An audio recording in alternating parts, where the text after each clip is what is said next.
Hello दोस्तों। तो आज मेरा यानी कि 26 दिसंबर 2025 को एमपी पुलिस कांस्टेबल का एग्ज़ाम था, जिसमें से जो भी मेरी परीक्षा में प्रश्न आए थे सभी विषयों के रीजनिंग, मैथ, जीके, साइंस के प्रश्न मैं लिख के लाया हूँ आपके सामने। इससे आपको ये आइडिया हो जाएगा जिनका भी पेपर आगामी समय में होने वाला है वो किन किन टॉपिक पे ध्यान दें और कैसा लेवल रहा है। तो लेवल की मैं बात करूँ तो लेवल इजी टू मॉडरेट रहा है। मतलब जो रीजनिंग और मैथ के क्वेश्चन थे वो मतलब एक दो क्वेश्चन छोड़कर बाकी करने लायक थे, हर कोई बच्चा कर लेगा ऐसे क्वेश्चन आए थे। बाकी मैं साइंस की बात करूं तो साइंस थोड़ी एनसीईआरटी बेस्ड थी, मतलब कि जो उस टॉपिक को समझा होगा वही कर पाएगा।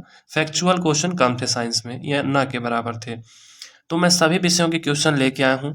तो आइए डिस्कस करते हैं, और जिनका भी आने वाले समय पेपर होने वाला है वो विशेषकर से मेरी एक सलाह मानेंगे कि वो मैथ और रीजनिंग इससे क्वेश्चन गलत ना होने दें। बाकी जीके और साइंस की वो टेंशन ना लें, क्योंकि जीके साइंस सबके लिए टफ ही आ रहा है। तो मैं बात करूं रीजनिंग की सबसे पहले। तो रीजनिंग में यहाँ पे आप देख सकते हैं मैंने लिखा है ब्लड रिलेशन के 3 से 4 क्वेश्चन बन रहे थे ब्लड रिलेशन से।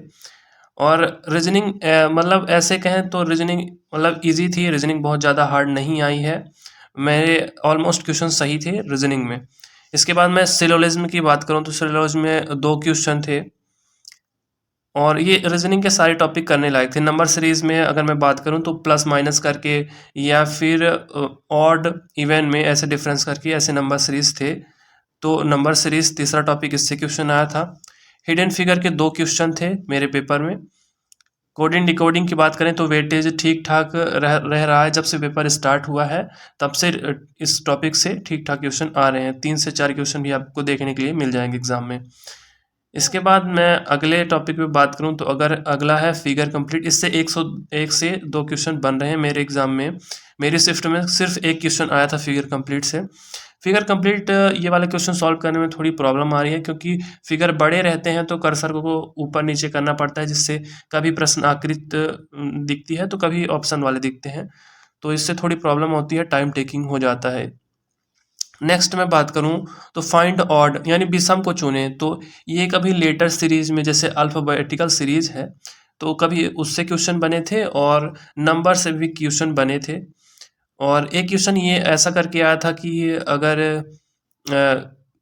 कवि का संबंध कविता से है, ऐसे कुछ करके आया था। तो मतलब एक क्वेश्चन ऐसे बना था। तो ऐसे क्वेश्चंस को देख लीजिएगा। और अगला है एनालॉजी। एनालॉजी से 3 क्वेश्चन बने थे। रीजनिंग की टेंशन ना लीजिएगा, रीजनिंग इजी ही आ रही है, करने लायक आ रही है, सबसे बन जाएगा। सिंप्लीफिकेशन के 2 क्वेश्चन थे, बहुत इजी क्वेश्चन थे सिंप्लीफिकेशन के, मतलब 2-3 सेकंड में हो जाए, 5 सेकंड में हो जाए ऐसे क्वेश्चन। इनइक्वालिटी का सिर्फ एक क्वेश्चन था मेरे शिफ्ट में, यानी आज फर्स्ट शिफ्ट में मेरा एग्जाम था जैसे कि मैंने बताया, तो सिर्फ एक ही क्वेश्चन बना था। नेक्स्ट मैं बात करूँ मैथ्स। मैथ्स में मैं ये बोलना चाहूँगा कि जो फॉर्मूले हैं ट्रिगोनोमेट्री वाले साइन थीटा कॉस थीटा, इनके फॉर्मूले साइन 90 साइन 30 साइन 60 का मान क्या है, वैल्यू क्या है, ये वाले थोड़ा सा एक बार देख लीजिएगा। इसके अलावा मैं अगर बात करूं तो जैसे 2D 3D फिगर्स जो होते हैं उनसे रिलेटेड फॉर्मूले, जैसे आयतन, क्षेत्रफल, ये सब इससे क्वेश्चन बन रहा है। तो फॉर्मूले एक बार सरसरी निगाहों से देख लीजिएगा। और मैथ्स की मैं बात करूँ, यहाँ से मैथ्स स्टार्ट होता है, तो परसेंटेज के 2 से 3 क्वेश्चन देखने को मिले। मैथ की मैं बात करूँ तो मैथ 1-2 क्वेश्चन छोड़कर मैथ भी ठीक थी, बहुत ज़्यादा लेंदी क्वेश्चन नहीं आए थे मैथ में, और ना कैलकुलेटिव थे। मैं अपनी शिफ्ट की बात करूँ तो एक क्वेश्चन आया था, यहाँ पे मैंने लिखा है 4 आदमी 8 दिन में एक काम को करते हैं तो 6 आदमी उसी काम को कितने दिनों में करेंगे, ऐसा करके क्वेश्चन आया था।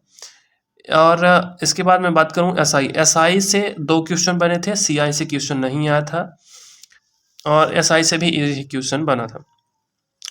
वृत्त की मैं बात करूं तो वृत्त से 2 क्वेश्चन थे, जिसमें कि ऐसा कुछ क्वेश्चन बना था कि एक वृत्त है जिसकी 2 समांतर जीवाएं हैं, उनके बीच की दूरी दी गई थी, त्रिज्या दी गई थी। तो उसमें से कभी छोटे वृत्त को छोटी जीवा की लंबाई पूछता था तो कभी बड़ी जीवा की लंबाई पूछता था। तो 2 क्वेश्चन बने थे इससे, तो डेफिनेटली इससे क्वेश्चन बन रहा है। अगले टॉपिक की मैं बात करूं तो अर्धगोले से प्रश्न था। कि एक अर्धगोले की त्रिज्या दी गई थी और बोला था कि इस बड़े अर्धगोले से कितने छोटे अर्धगोले बनाए जा सकते हैं, ऐसा क्वेश्चन था। औसत यानी एवरेज से एक क्वेश्चन था। आयु के 2 क्वेश्चन थे एज से, यहाँ पे मैंने लिखा है। इसके अलावा था समकोण त्रिभुज की भुजा का अनुपात। तो मैं क्वेश्चन बता देता हूँ। एक क्वेश्चन ऐसा आया था कि एक समकोण त्रिभुज है और जिसका एक कोण 90 डिग्री है, एक कोण 60 डिग्री है और एक कोण 30 डिग्री है। तो जो 60 डिग्री कोण बना है उसके सामने वाली भुजा और जो 30 डिग्री का कोण बना है उसके सामने वाली भुजा का अनुपात पूछा था। तो ये हो जाएगा 3√3:1, ये इसका आंसर होगा। तो एक ये क्वेश्चन बना था।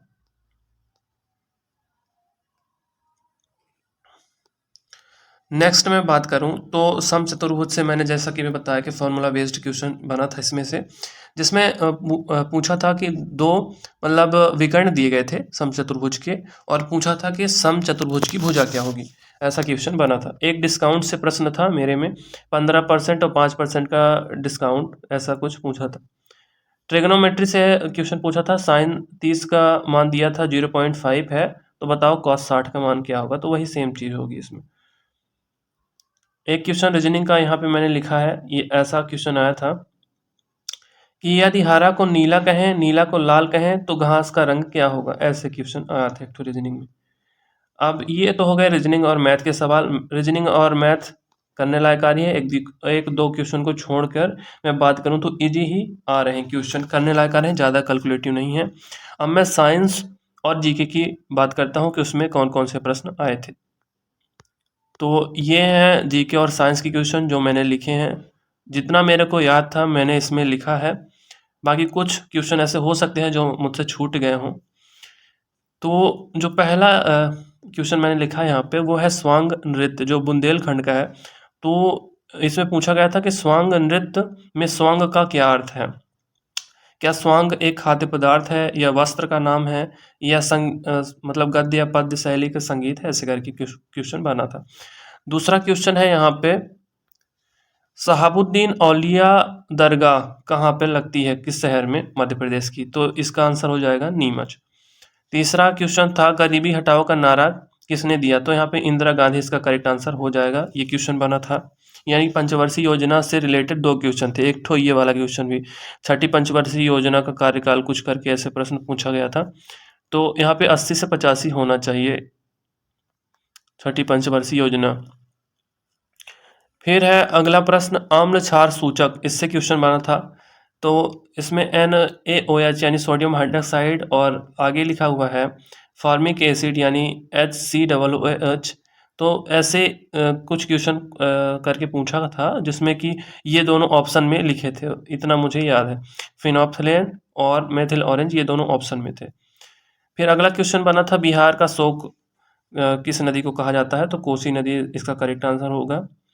एक नर्मदा नदी से सवाल बना था, मैंने यहाँ पे लिखा है। जो सवाल कुछ ऐसा था कि 4 नदियों के नाम दिए गए थे और पूछा था कि कौन सी नदी ऐसी है जो भ्रंश घाटी से होकर बहती है और अरब सागर में गिरती है, तो नर्मदा उसका करेक्ट आंसर हो जाएगा।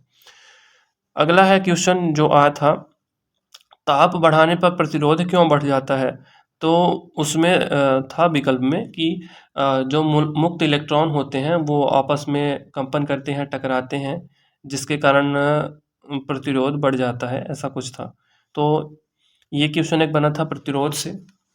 अगला मैं बात करूं तो ग्लूको ग्लूकागन ग्लूकागन से संबंधित एक प्रश्न था जिसमें ब्लड शुगर बढ़ जाता है ग्लूकागन में। मैं साइंस की बात करूं तो साइंस मुझे आज की थोड़ी टफ लगी थी फर्स्ट शिफ्ट की। उसमें डायरेक्ट सवाल पूछने को कम मिले थे, थोड़ा सा कॉन्सेप्ट बेस्ड थे और न्यूमेरिकल थे 3-4, तो इसलिए थोड़ी मुझे टफ लगी थी साइंस। आगे मैं बात करूं तो मिश्र धातु या संक्षारण से प्रश्न बना था, वो भी डायरेक्ट प्रश्न नहीं आया था, कॉन्सेप्चुअल क्वेश्चन था, तो इसको थोड़ा सा देख लीजिएगा, NCERT बेस्ड। आगे मैं बात करूं रासायनिक अभिक्रिया से एक क्वेश्चन था जिसमें एक अभिक्रिया नहीं पूछी थी, कुछ ऐसा पूछा गया था कि रासायनिक अभिक्रिया के दौरान कौन सी रासायनिक अनुप्रयोग के दौरान कौन सी रासायनिक अभिक्रिया सौम्य मानी जाती है, ऐसे करके था, जिसमें कि ऑप्शन में ऑक्सीकरण, अपचयन, ये सब थे। अगला है क्वेश्चन अपवर्तनांक से, जैसा कि मैंने बताया न्यूमेरिकल क्वेश्चन बने थे, 2 क्वेश्चन बने थे अपवर्तनांक से। फिर रेले प्रकीर्णन से क्वेश्चन बना था। इसमें पूछा था कि रेले प्रकीर्णन कब होता है, जब कण का आकार तरंगदैर्घ्य यानी लैम्डा से बहुत छोटा होता है। इसका आंसर होगा बहुत छोटा होता है, ये आंसर होगा, लेकिन ऑप्शन में था कण का आकार तरंगदैर्घ्य के बराबर होता है, बड़ा होता है, ऐसे करके। नेक्स्ट है मोहम्मद बिन कासिम 712 ईस्वी में भारत आया था, तो उसका उद्देश्य क्या था, ऐसा करके, किस उद्देश्य से भारत आया था, तो जहाज लूटने या कुछ ऐसा करके उसमें ऑप्शन में दिया गया था। फिर एक क्वेश्चन था मिस यूनिवर्स 2021 किसको मिला है, तो यहाँ पे इसका करेक्ट आंसर होगा हरनाथ संधू, जो कि ऑप्शन में थी। नेक्स्ट है विक्रम सेठ की एक बुक पूछा था, मतलब ऐसा क्वेश्चन था कि निम्न में से कौन विक्रम सेठ की पुस्तक है, तो अ सूटेबल बॉय ऑप्शन में दिया गया था, इसका करेक्ट आंसर हो जाएगा। नेक्स्ट पूछा गया था कि हबीबगंज जो स्टेशन है उसका नाम चेंज करके क्या रखा गया है, ये रानी कमलापति भोपाल का स्टेशन है, इसका करेक्ट आंसर हो जाएगा। फिर है मांडू नृत्य में सम्मिलित नृत्य, तो ऐसा क्वेश्चन था कि कौन कौन से शास्त्रीय नृत्य ऐसे हैं जो मांडू नृत्य में सम्मिलित हैं, तो ऑप्शन में था ओडिसी, भरतनाट्यम, कथक और ये सभी, तो ऐसा कुछ ऑप्शन में था। अगला है मध्य प्रदेश का क्षेत्रफल, इससे क्वेश्चन था कि मध्य प्रदेश का क्षेत्रफल कितना है, तो हेक्टेयर, लाख हेक्टेयर में ऑप्शन दिया गया था, 308 लाख हेक्टेयर इसका करेक्ट आंसर हो जाएगा। और अगला प्रश्न है उत्परिवर्तन, मतलब जीवों में अचानक परिवर्तन होता है तो उसको क्या बोलते हैं, उत्परिवर्तन, इसका करेक्ट आंसर हो जाएगा, ये था ऑप्शन में। तारों की चमक से प्रश्न था कि एक तारा क्षितिज में है, एक शीर्ष में है, तो कौन सा तारा ज़्यादा चमकेगा, कौन सा कम चमकेगा, ऐसा क्वेश्चन था। पार्श्व विस्थापन से प्रश्न था, न्यूमेरिकल क्वेश्चन था इससे, पार्श्व विस्थापन से, जिसमें कि अपवर्तनांक दिया गया था 1.5 और कांच की मोटाई दी गई थी 12 सेंटीमीटर और कोण बन रहा था 45 डिग्री का, तो पूछा था कि पार्श्व विस्थापन कितना होगा। और एक क्वेश्चन था बाण सागर बांध की ऊंचाई कितनी होगी, जो कि लास्ट मैंने यहाँ पे लिखा है 67, इसका करेक्ट आंसर होगा बाण सागर बांध की ऊंचाई। तो ये सभी क्वेश्चन आज की शिफ्ट में यानी फर्स्ट शिफ्ट में आए थे 6 दिसंबर 2025 में।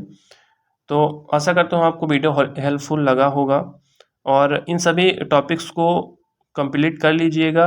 और मैं सजेस्ट करूँगा यही कि जो विनर्स में एनालिसिस करवाते हैं सर और मैम, तो उनको देखो और बस कोशिश यही करना कि जो मैथ रीजनिंग का पोर्शन है उसको आप ज़्यादा से ज़्यादा सही कर पाओ, तो निश्चित रूप से आपके अच्छे स्कोर आएंगे। तो thank you for watching the video और जय हिंद।